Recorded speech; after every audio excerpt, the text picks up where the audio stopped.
All right, so we're calling to order the General Services Committee meeting. It is now 5:36. Can you call the roll? Councilman Martin, not here. Councilman Graham. Present. Councilman Vice President King. Present. Okay. So remarks of public on agenda items only. All right, so we have new business. Now I put this in my committee because this is a group that's been around since 2011, the Voice of East Cleveland. So I wanted to officially kind of introduce them citywide in that sense, and also recognize their efforts and what they've been doing. And basically, it's a group of youth that meet every Saturday, and they decide where to clean up. Traditionally, they cleaned up the Forest Hills Shopping Plaza, but they've expanded into East Cleveland. And so I want to recognize them. But before I do that, I want to read something that their motto. It's the Voice of East Cleveland. We are youth volunteers. We are a demonstration of positivity. We work towards unity. We listen to you when no one else does. We are the next generation standing with you. We have a voice, and so do you. We are the voice of East Cleveland. And I think that's just a powerful indication of when people can come together, the efforts that they have individually when you come together, things that we've been able to accomplish. For the past 3 weeks, I've been volunteering, cleaning up different aspects. Me, myself, Councilor King, we've cleaned from Idaho to Shaw. We've cleaned in front of City Hall, all the way to Holyoke, and Holyoke and Elsinore, as a matter of fact. This past weekend, we cleaned Gainesboro, Beaumont, Hayden. And what that did was not only beautify the city, however temporary it may be, it sparked interest from neighbors. It promotes the Good Neighbor Ambassador program, which is just basically being a good neighbor, picking up after yourself, trying to do things like that. The founder is Walter Melton, and we do have one of the young men that volunteers. I don't know if you want to say anything about. How's everybody doing? Hello. My name is James Edward. It's a pleasure to be here with you all. I do volunteer for the Voice for Cleveland, the Voice for East Cleveland campaign, and I'm just happy to be here to help, to be a service. So thank you. So with that, I just want continued support. Take one of the flyers. You can contact any one of the contact numbers. Even make a request if you'd like to have a voice and clean up in conjunction. We ask that you also come out or help out as much as you can, whether it be supplies, whether it's your time, your efforts, whether it's a bottle of water for these young men and women that are taking time out on their Saturdays, after going to school. And there's a lot of different potential we can get out of this group, as well as coordinating with other groups. So I just wanted to bring that to everyone's attention. And definitely, we have to remember that we have to invest in our youth, and that's something that we don't regularly talk about, but it needs to be mentioned. So with that, we can go ahead and move on. By the way, 12 o'clock in back of Best Steak and Gyros where they meet every single Saturday. So if you don't know where they're going to rendezvous within the city, you can meet them there, find out, and if you want to help out, you can coordinate at that point. I'm sorry. Go ahead. I missed that. It's a group called the Voice of East Cleveland. They're youth volunteers. But where are they going to meet? That's behind Best Steak and Gyro. There's an apartment complex. What's the name of that?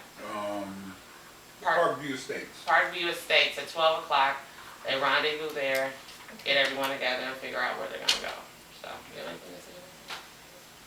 It's a much needed effort. It just speaks to good ambassadors and people trying to help the city out instead of just always complaining and basically bringing the city down, trying to bring the city up. No one needs cleaning, and I talked to a couple of them the other day about how we clean and then come back the next week and it's dirty, but we clean it up again, right? At some point we're hoping it catches on and more residents will start to help us clean, not just the residents, but the business owners, because a lot of times it's trash, especially on Euclid, sits out in front of businesses. So I think it's positive. We need to support the youth. So. That's right. All right, we're gonna move on to the next item, urban farming. I don't know if a lot of us are well aware of it. It's kind of taken on a new whole agenda in a lot of communities around us. East Cleveland needs to step up some of the things that we're doing, some of our initiatives, green initiatives, things that are sustainable for our city. One of our residents came out and stated, I like to have a chicken coop. I like to have my own chickens. Now, we do know that our charter is very old and is in need of a review and update so that it accommodates our lifestyles at this point. So a lot of the laws and ordinances are somewhat, old. But there is a need for urban farming. Now, if you don't know what urban farming is, it's, we see these hoop houses where we're supposed to grow. It's the distribution and processing, kind of like having a co-op within your own city. And there's a lot of benefits to it. Within urban agriculture, you have the husbandry aspect. People are starting to raise their own chickens, lay their own eggs. In some communities, they even have their own beehives. I don't know if that's too progressive for East Cleveland, but I think it needs to be introduced. And whenever a resident reaches out and introduces that kind of thing, that to me is getting us ahead of the curve where we need to start being as a community. So I wanted to introduce this idea. First off, I have some, if you look in here,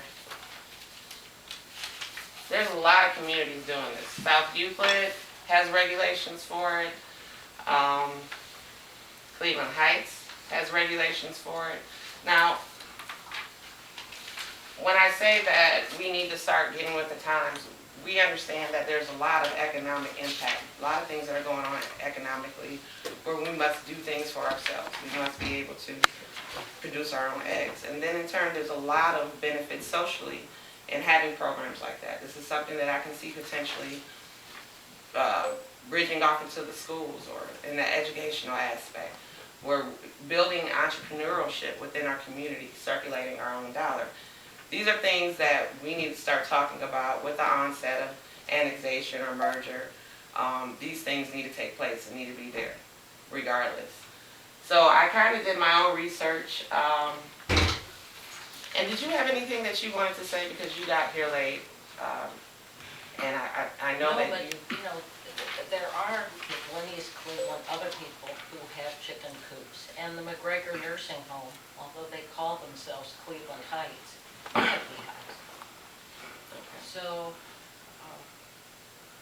And right now, the charter does not allow for it. Yeah. So the problem is because we need a lot of updates to our, we need a total revision of our charter actually, but it violates a section of 505.16. And no rabbit hutch, goat pen, chicken coop, runaway yard, or etc. It's all prohibited at this point. So in order for us to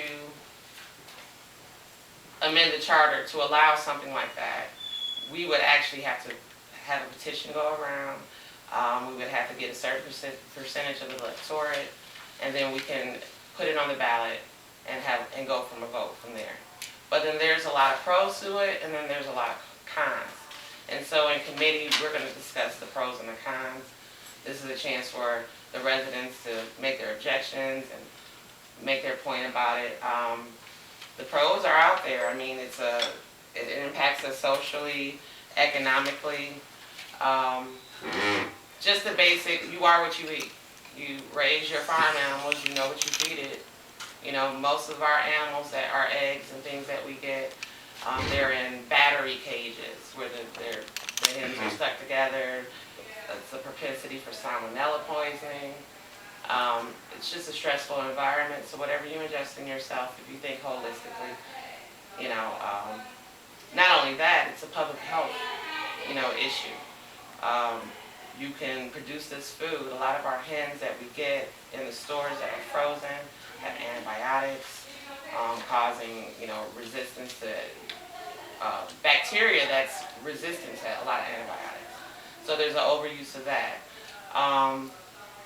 And also, when I talk about the social aspect, just, when you think about urban farming or you're thinking about urban agriculture, it's really connecting the community. And in essence, that's what you really want to do. You want to have a population that is self-sufficient, that's able to do things, that has a sense of pride. It restores a sense of pride to the community when you're able to do those things.